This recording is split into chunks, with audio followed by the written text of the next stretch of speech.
Welcome back to Mercenarys Star by William H. Keith Jr. We shall continue the saga of the beginnings of the Grey Death Legion. The Invidious materialized in normal space at the Norn system's zenith jump point, 1.28 AU from the star. Norn was a K2 class star, cooler, smaller, and redder than Sol of man's birth world. 3 worlds circled the primary, along with the usual collection of asteroidal debris and cometary junk. Centuries before, Scandinavian settlers had named those planets for the 3 fates of Norse mythology. There was cloud-shrouded, hot and poisonous Skuld. There was distant, glacial Earth of frozen ammonia seas and methane gales.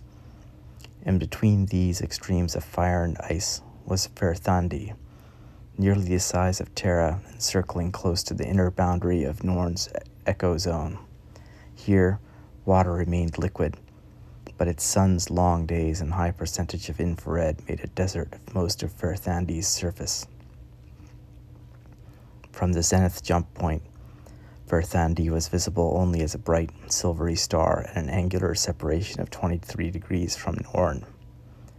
The Invidious hung suspended there, her sensors alert for the telltale flutter of fusion drives or starship power plants. Citizen Erudin had told them that the Combine forces did not routinely patrol the system's jump points, but much could have changed during his months of absence. As she began her slow slide down Norn's gravity well, the Invidious was silent, listening for the emissions and active search signals of Combine craft. There was considerable radio and microwave traffic from the region immediately around Verthandi and from Verthandi's single giant moon, but the space close to the Invidious was clear. Slowly, the ship's jump sail began to unfurl, running out before Norn's streaming wind of light and charged particles. Her transferal net began gathering energy as transformers converted it to hypercharge and shunted it to her paneled accumulators, readying the ship for her next jump. "I don't like it," Tor said. He stood with Grayson in the conduit-lined, metal-webbed passageway along the Invidious's spine, close by the locks leading through the dropship docking rings and into her paired riders. Deimos and Phobos were commercial inter-system freight haulers, similar in design and capacity to the standard Union-class military dropships of every successor state, but lightly armed. The weapons had been added to unarmed hulls, and so the Deimos and Phobos were not as well armored as the dropships they outwardly resembled. Using spray gear adapted to zero-G and vacuum, work crews had been painting Combine Dragon insignias and a new name and numbers on the Phobos' flanks during the journey from Galatea to the Galatean jump point. They had worked feverishly, but none of Grayson's staff dared guess how successful that deception would be. Computer ID scans and transponder broadcasts would identify a dropship approaching a planet long before patrolling fighters could get close enough to eyeball a suspicious vessel. If they were challenged in flight, however, that could get serious. While still on Galatea, Grayson had thought long and hard about whether or not they might need better dropship weapons, but there had been no more money to purchase them. Having exhausted their meager resources, he and his men had no future now except for what they could win for themselves on Verthandi. First, however, they were going to have to run the Combine blockade. "I can't say I care much for it either," Grayson said, "but if we can slip past the Dracos, we should be safe enough. They'll be patrolling, and we'll be looking like a Kurita Union class. They won't be expecting us, but they're likely to put it down to a sloppy schedule. Besides, I doubt that they'll be watching for someone breaking in." Tor did not look happy. "I'll be back. You have the beacon gear." "Safely stowed. We'll send a coded pulse exactly 900 standard hours after we set down. Don't worry, okay?" "Don't worry," the man says. "Right. Well, Invidious and me will be right here, 980 hours from now."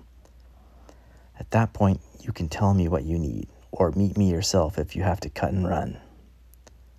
The expression in Tor's eyes showed that what they both knew. If it did turn out that the Legion were forced to abandon the system, it was unlikely they would be doing so according to a schedule.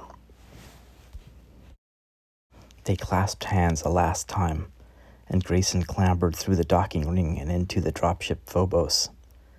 Hatches sealed shut with the hiss of pressurization, while the Invidious's intercom announced clearance for release. Then compressed air blasted noiselessly into space.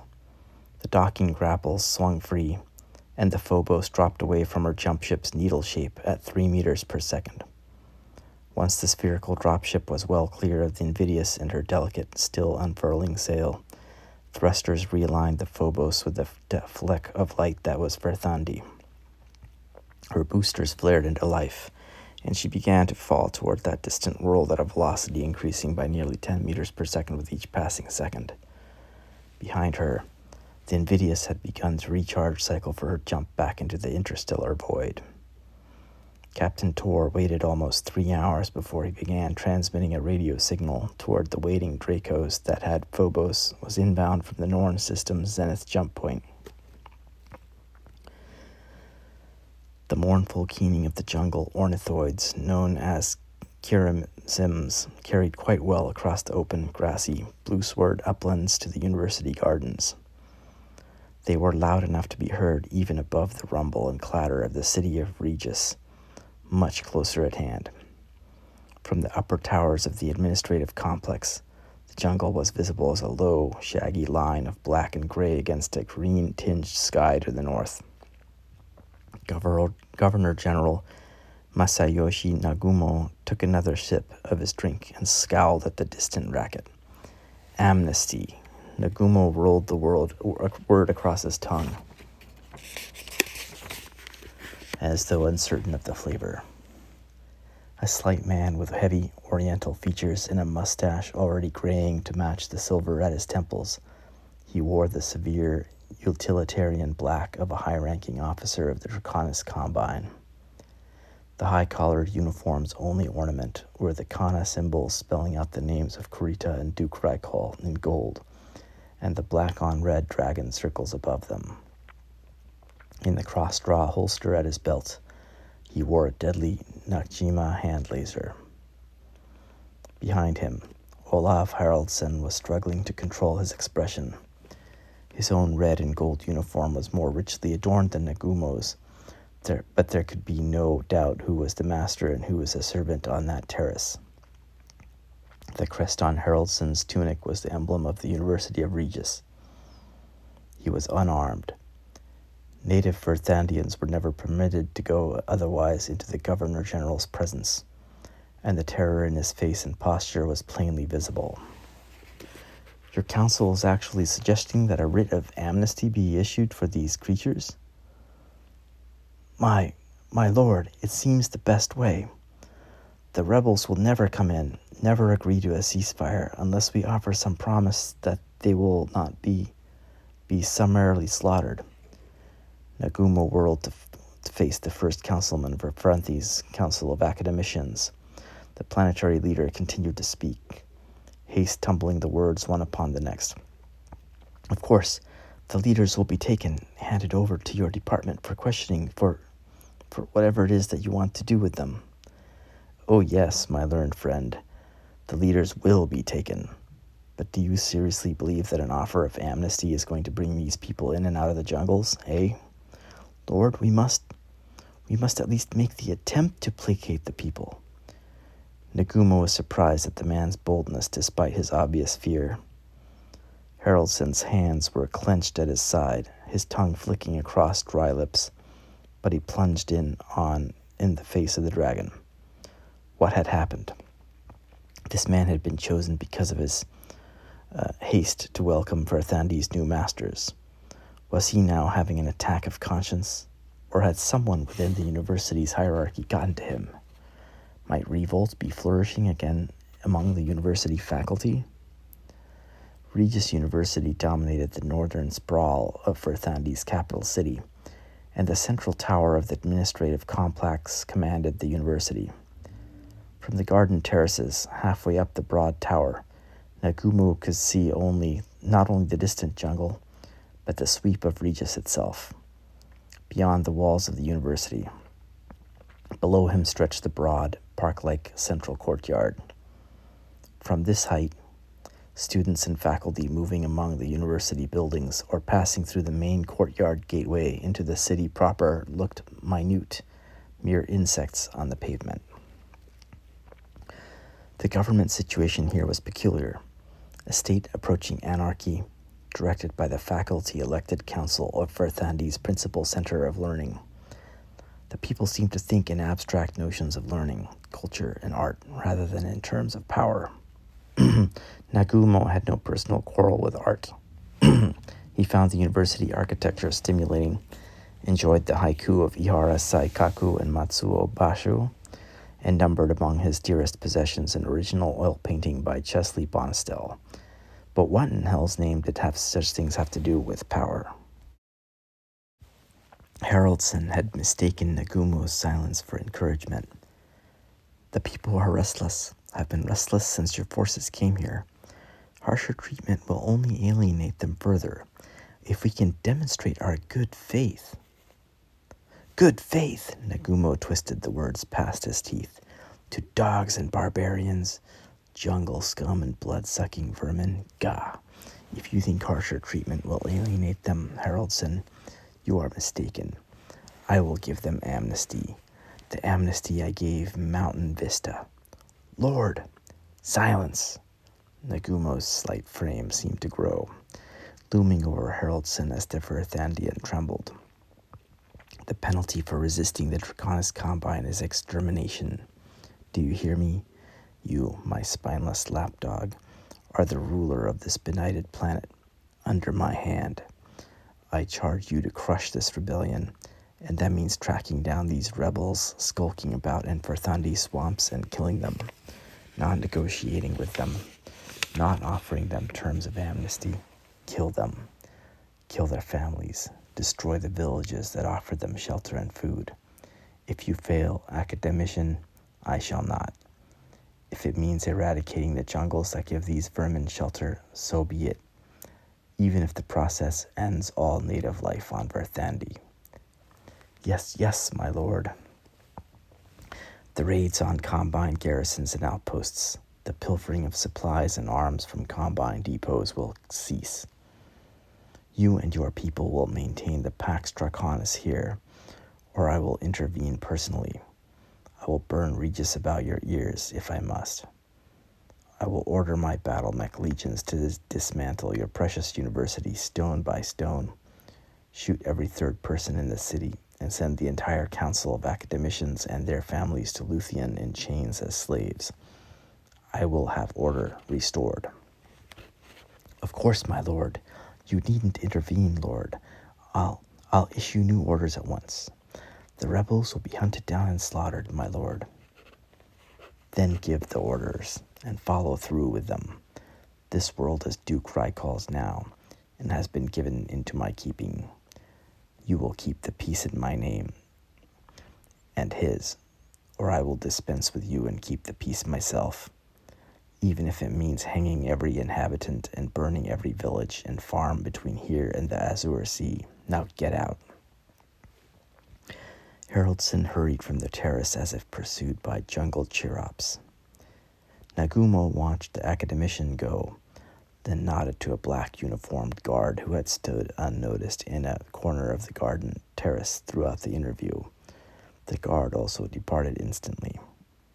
A moment later, Colonel Valdis Keflavik emerged from the double doors behind the Governor General, came to attention, and executed a crisp fist-to-chest salute. The man is a fool, Nagumo said without preamble. He wants to remain well-liked by the people while maintaining the privileges of his position. Perhaps it is a time to replace him, my lord. Keflavik was a large, blond man.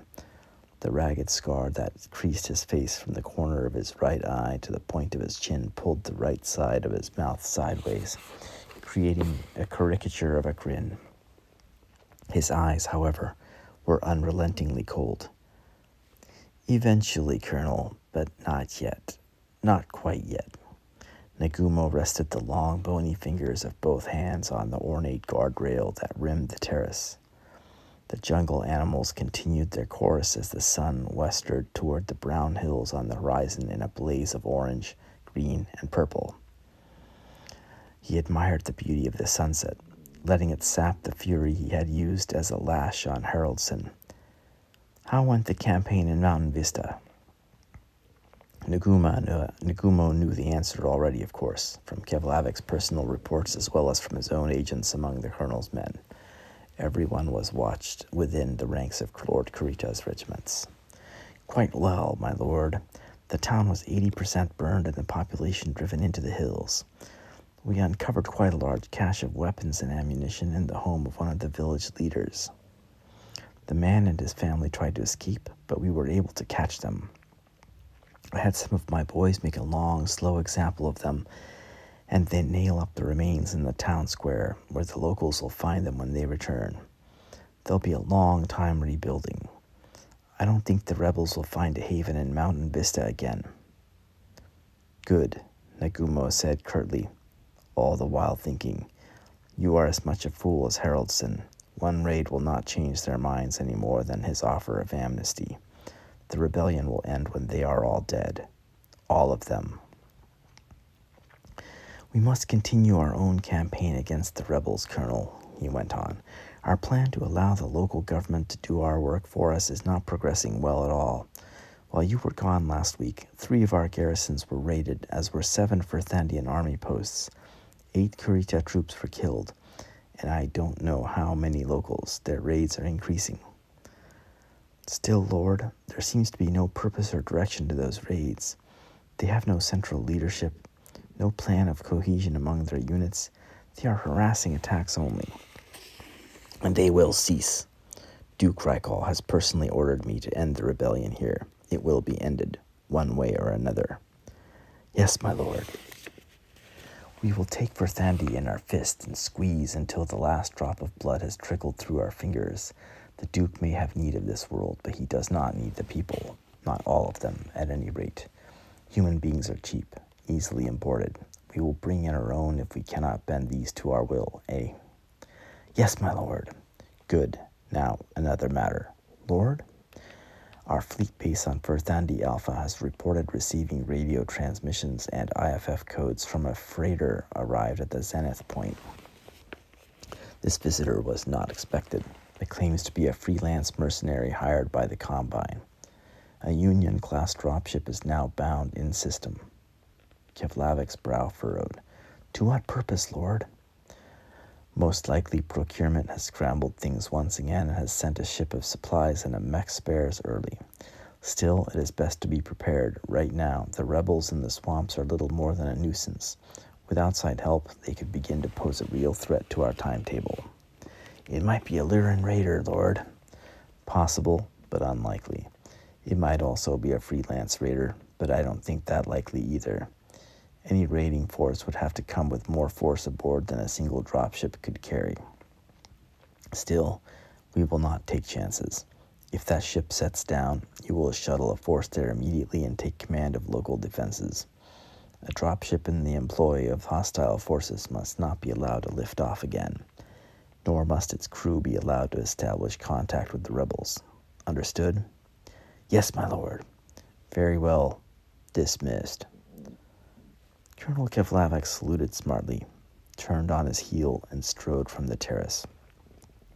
Across the savannah, the shrieks of the jungle churmansims seemed to redouble in intensity, wailing as though the creatures were in pain. At this distance, their eerie calls were mournfully human. Governor General Masayoshi Nagumo found the faint jungle noises most pleasant. The straight-line distance from the Norn zenith point to Verthandi was 1.39 AU, a hair over 207 million kilometers. At a steady boost of 1G, allowing for a mid-course turnover and deceleration, the trip took 80 hours. On the decks between bunks stacked 6 high, the facilities of a dropship loaded with mechs, supplies, and personnel were too crowded to allow much in the way of training. The 50-odd men and women aboard spent the time huddled over dice or cards and lay in those bunks reading, trying to sleep, or simply thinking. The ship's lounge offered the illusion of more space, but not many could fit in at once.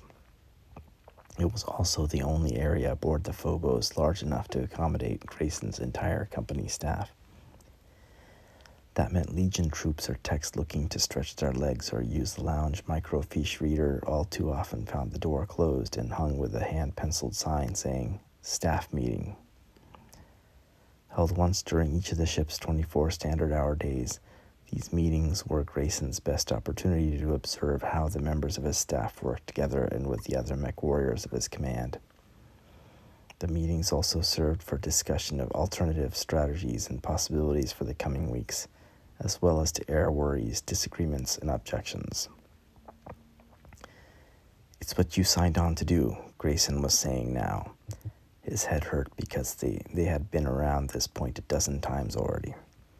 As the hour of confrontation with the Kurita garrison drew closer, the Grey Death's 2 Chippewa pilots were occupying more and more of Grayson's time in these meetings. Their experience at Severin had made them wary of promises of assistance.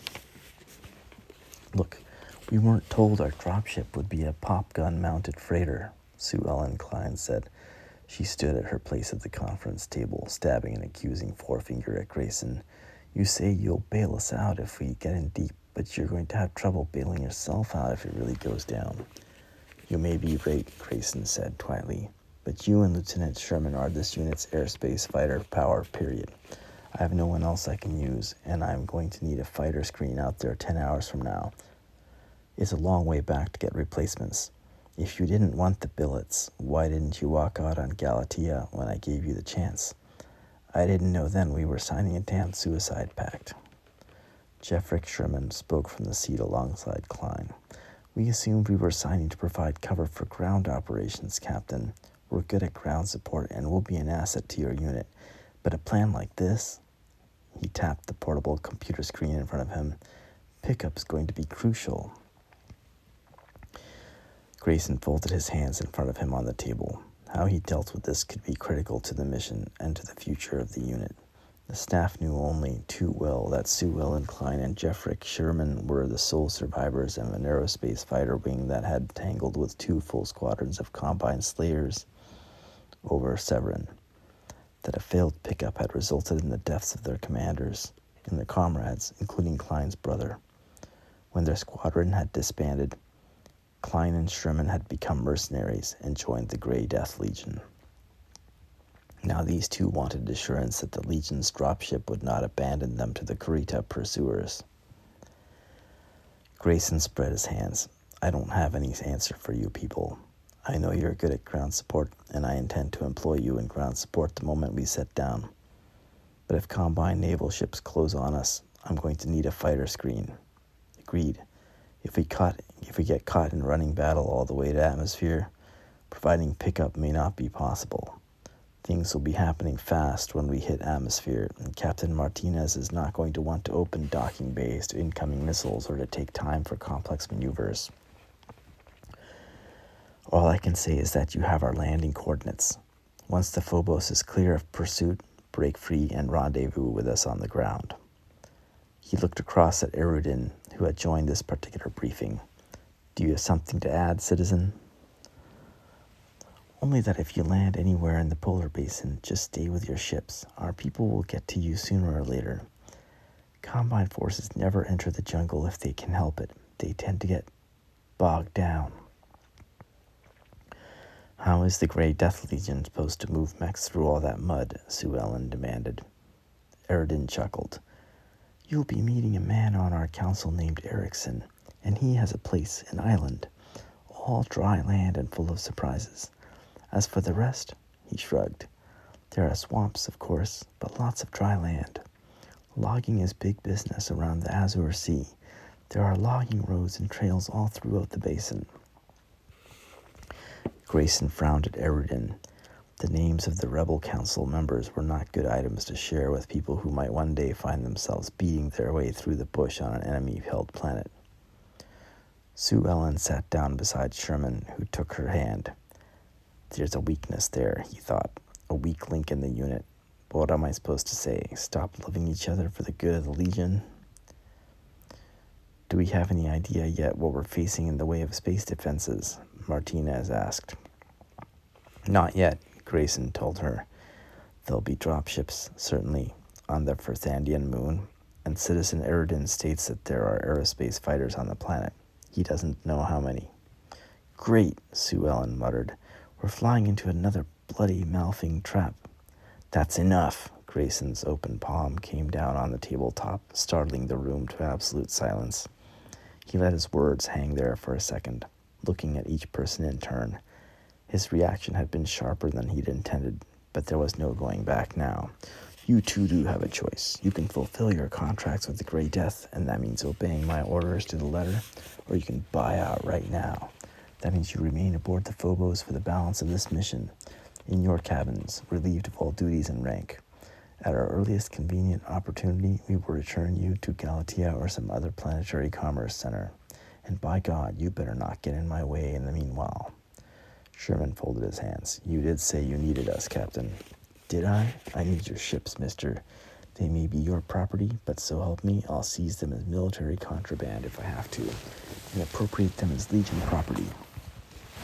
Klein looked shocked. You wouldn't. You have no pilots. That's my concern, Lieutenant. Your only concern is to make that decision, and I make it now. Are you going to work with me, or am I going to have to trample you under? There were further protests, but in the end, Sherman and Klein backed down as gracefully as possible.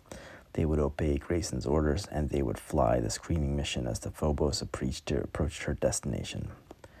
When the meeting broke up, Grayson remained seated. The others filed from the room, his hands pressed over his eyes. He was tired, so tired. When he opened his eyes, it was to see Ilse Martinez still standing there. Well, Major, she said, you realize those two have a third option, don't you? He blinked at her. Her smile and tone of voice were unsettling. Her use of the honorary rank of Major was a step removed from the calculated insult. Aboard the dropship, she was captain, the captain, and naval tradition and protocol dating back to wet natives on old Earth would not tolerate two people called captain aboard any vessel. In such situations, officers such as Grayson were given an honorary and temporary promotion of one grade.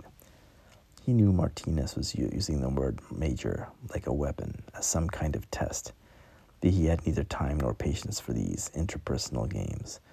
What do you mean by that? Grayson said curtly. Hell, they could sign on with the opposition. They'll have to if they can't make it back to the ship. Where else can they go?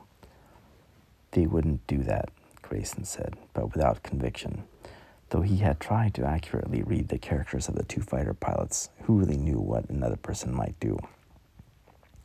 Sue Ellen's too bitter about her brother, and he died fighting Kurita ships. The dropship captain touched her tongue to her lips. Like Tor, she was a native of House Merrick's Free Worlds League, and she wore a cosmetic design popular among many in Merrick space. Blue wings tattooed onto the skin over her eyes. Grayson found the effect sinister. Those two are sleeping together, you realize, she said. The pilot's abrupt change of subject irritated Grayson. So? God, you are young, aren't you? So? That's going to be a problem. Two fighter jocks, the only two, and they're more concerned about each other than about your unit or your plan. I don't call that a good situation, Major. You take care of getting us through the Combine blockade, Grayson said, his headache even worse now. How long had it been since he'd been in a decent off-watch sleep? I'll worry about my people. My people. How is he to make Martinez a part of the Legion, or Sherman or Klein? Simply worrying about the unit was becoming a full-time occupation of late. First Laurie's fears, and now this. Moving tail first and balanced on a flaring stream of light, the Phobos neared Verthandi and the planet's lone giant moon. Long-range radar had already detected the gathering of the Kurita forces as they approached. In a mere 10 hours, the Grey Death would have its first encounter with the enemy, and Grayson already knew that his unit was fatally flawed.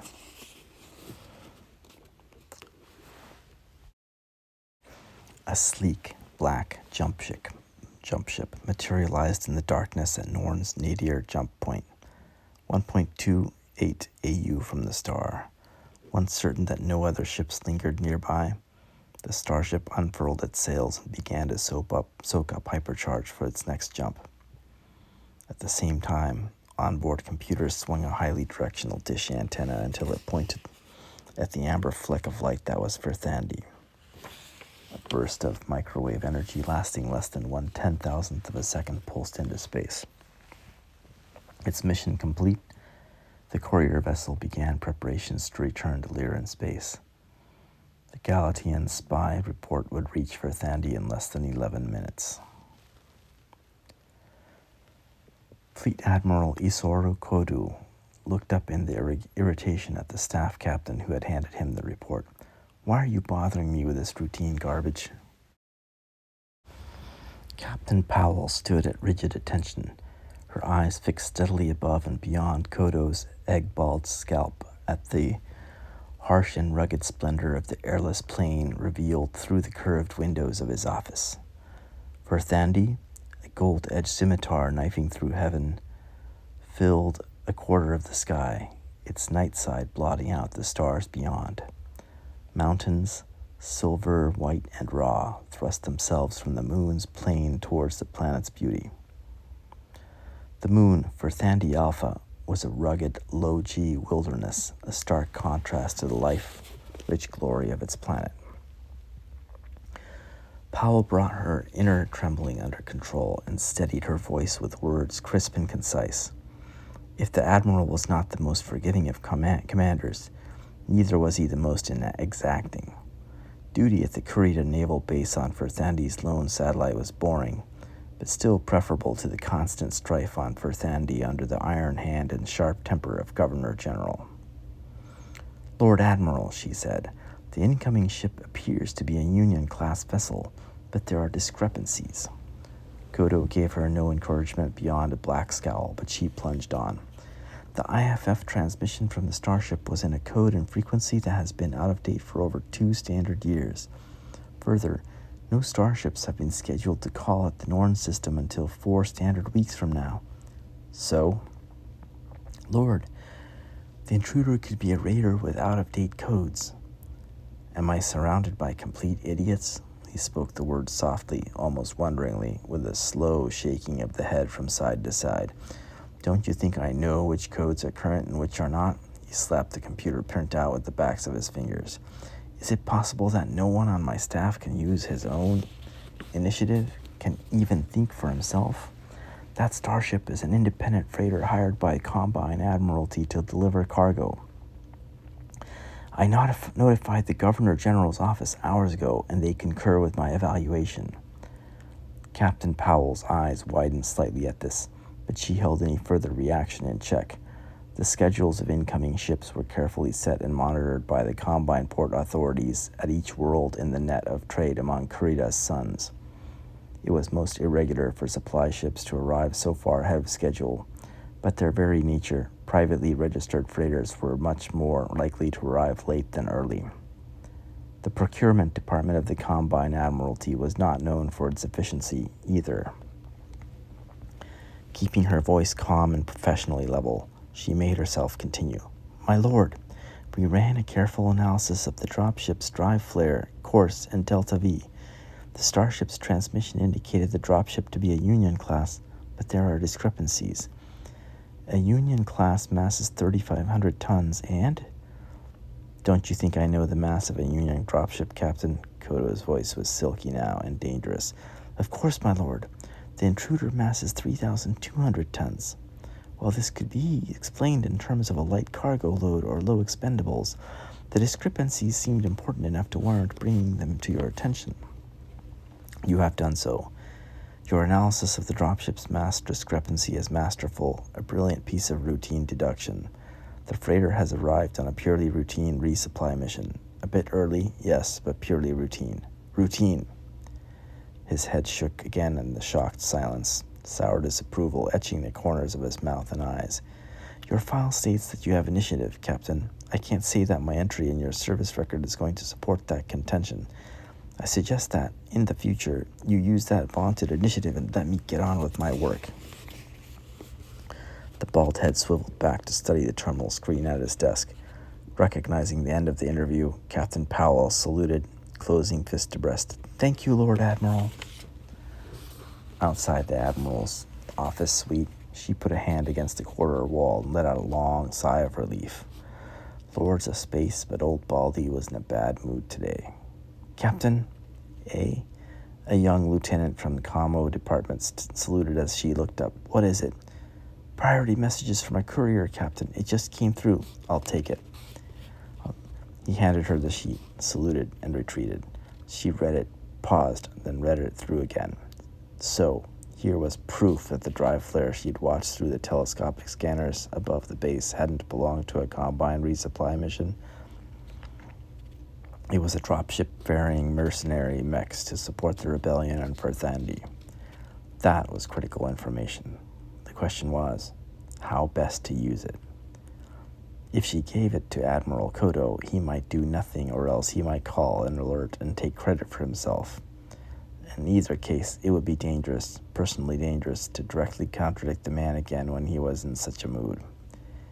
If she sidestepped Kodo and alerted Nagumo's headquarters directly, she would be court-martialed for bypassing the rigid draconian chain of command. Well, the foggy old bastard wanted initiative, did he? So she'll give him initiative. Straightening, Powell turned and stalked toward her office. She couldn't put the base on alert without old Kodo's direct approval, but by all the black hells of space, she could intercept that dropship with a routine patrol. Routine. Patrol 1-9 ought to be in a favorable position for a quick burn that would swing it close for a look-see. When the patrol was close enough to eyeball the intruder and bring it under its guns, and with other officers there as witnesses, then she could show the message to the Admiral. Maybe then Baldy Kodo would recognize initiative when he saw it. Verthandi was swelling in Phobos's after-screens. It appeared as a globe of gold and tan mingled with dark green and blue patches at the pole, painted with the swirls of gilt-edged storm clouds and weather fronts dwarfed by distance. The world's moon, an airless, ancient and crater-pocked rock, a scant 110,000 kilometers from the binary, moved in a stately procession along its orbital path. It circled Verthandi about once every 4.5 standard days. World and moon filled one of the narrow bridge view screens as stars and glory crowded through the other that revealed the encircling deep to the instrument-crammed bridge. Grayson stood on the command podium just behind the horseshoe of screens and terminals of the captain's seat. He leaned across Martinez's shoulder and pointed at the nav console screen where a pair of blips marked targets, tracked by the dropship around the curve of the planet on an intercept course. I see them, Major, she said. There was neither scorn nor fear in her words, but he sensed the underlying tautness. Escorts, I'd say. They're not shaping for an attack pass. The ship's senior comm-tech looked up from his own console nearby. Incoming message, Captain, he said. Standard Combine protocol, but their IFF code is a new one. We expected that, Martinez said. It's been a few years since the Invidious visited Kurita space and took those recordings. Open a channel and pipe it up here. We'll play dumb. Grayson looked across the bridge crowded with the ship personnel and instrumentation to catch the eye of their Verthandian employer. He could see the sweat glistening on Eridan's forehead, and he found himself holding his breath. The plan for their approach to Verthandi had been worked out long before the boost from Galatea. Inbound dropship, this is a fleet blockade patrol in the service of Duke Hasid Raikol and the Grand Fleet of the Draconian Combine. The radio voice was sharp through the hiss of static. You have entered interdicted territory. Identify yourself. Grayson picked up the microphone. The encounter had been discussed and rehearsed, but his throat was tight with tension. This is dropship Lee Tao. inbound to Verthandi with a consignment of military supplies from the freighter Chi-Lung. He paced his words carefully, overriding his nervousness. The eyes of everyone on the bridge were on him as he spoke to the unseen fighter pilot in the void beyond. A computer screen by Martinez's right elbow flickered, then rearranged patterns of green light and black into schematic outlines of the approaching fighters, flanked by the cold words of statistics and performance. They were Shylons, canted twin-finned wing shapes massing 65 tons each, carrying missiles and a trio of lasers. No threat to a real Union class, they could savage the lighter armor of the Invidious' converted dropships, and they promised the rapid approach of heavier warships against which the Phobos could not last long. There was an awkward hesitation, a pause of a second or so as radio waves crawled between points a sizable fraction of a light second apart. The delay felt endless. Li Tao, your IFF codes are obsolete. We will approach to make visual confirmation. Can't help that, Grayson replied in what he hoped sounded like a convincingly offhand manner. We've been in the boonies for quite a while, but come on in and eyeball us if you like. Hope you guys like what you see. The approaching patrol ignored the attempt at banter. Make no attempt to alter your present vector. We will give you precise instructions for additional Delta V and vectoring momentarily. You will proceed directly to the Combine base on Verthandi Alpha. Under no circumstances are you to approach the planet or make any course or thrust corrections without our specific orders. Martinez arched one eyebrow as Grayson returned the microphone to her console. Touchy, aren't they? Time passed. The Shylon fighters narrowed the range, their thrusters burning furiously to match course and speed with the still decelerating dropship. Martinez watched the latest listing of computer predictions of Vector and Delta V for the Combine fighters and shook her head. If they keep burning fuel like that, they're not going to make it home. There's their ride home, Grayson replied, pointing to another blip rounding the curve of Verthandi's horizon. Fresh information spilled across the computer screen. The new target was a Leopard-class dropship massing 1,700 tons. Though lighter and less heavily armored than a Union, it was still more than a match for the Phobos. If that thing catches us, we've had it. Having been trained for ground combat in a battle mech, Grayson shared most mech warriors' general dislike for all aerospace fighters. The inter-service rivalry between the Groundhogs and the Airheads was a long and venerable one, dating back to Terran times. In actual battle, that rivalry became an intense hatred for enemy fighter pilots who could cleave the air above a mech battlefield, leaving a wake of shattered, burning war machines. Friendly dropships were, of course, the only way mech armies had of moving from a jump ship to a world and back again, and so members of a mech unit and the crew of their transport could become quite close, despite the good-natured rivalry. When it came to enemy dropships, however, mech warriors both respected and feared them. On the ground, those heavily armed and armored giants could burn down approaching mechs with almost practiced ease. Worse was the approach to the battlefields of a new world, when mech warriors had to sit and watch the developing battle in space around them, unable to affect the course of events, unable to direct their weapons against approaching enemies, unable to do anything but curse or pray. For Grayson, it was somewhat easier being on the bridge, watching the approach of the enemy. For the rest of the men and women aboard the Phobos, locked in cramped cubicles and surrounded by gray metal and worried faces of their comrades, the weight must crawl on, unendurably. And this is what you've trained for so long, he told himself, to lead men and women into battle, victory or death, glory and honor. All Grayson felt, however, was an agony of fear that he might have made his last and biggest mistake. Bridge computers unfolded new equations. The Shylons were almost within visual range now. Though much more distant, the Leopard was moving along a course that would block the Phobos if she attempted to bolt and run toward the planet. Radio telemetry told of other developments. At least 2 more fighters were swinging in close orbit around Verthandi from the far side, and another dropship was readying for boost at the base on Verthandi Alpha. The Dracos might not be certain that Phobos was other than what she claimed to be, but they certainly were taking no chances. Moment by moment, the Phobos was being boxed in by forces she could not outrun and could never hope to overcome. And that, my friends, ends these chapters of The Mercenary Star.